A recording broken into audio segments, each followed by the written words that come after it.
Ang programang ito ay rated SPG. Striktong patnubay at gabay ng magulang ang kailangan. Maaaring may masiselang tema, lengguwahe, karahasan, sexual, horror o droga na hindi angkop sa mga bata. Welcome back sa Batang Quiapo.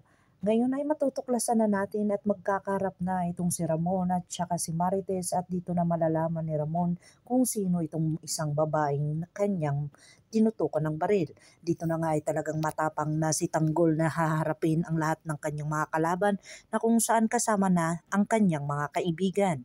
Nagkahiwalay na naman sila dito sa grupo nila ni Ben at saka ni Amanda, ni Primo at saka ni Berting at hinding-hindi na sila magkakasama kung saan nag-iisip talaga itong si Primo na sasanib pwersa pa rin dito kay Tanggol at manghingi dito ng dispensa.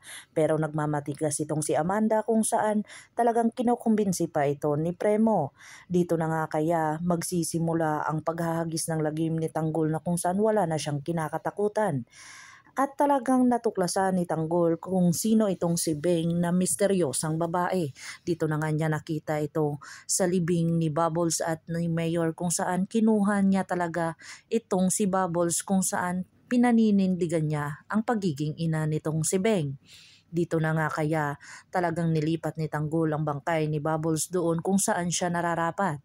At talagang maghahagis ng lagim itong si Tanggol dahil wala na siyang kinakakatakutang iba pa na talagang makikipaglaban siya kahit ano pa ang mangyari. Sasama sa kanya ang kanyang mga kaibigan at hinding-hindi siya pababayaan sa kanyang paghihiganti.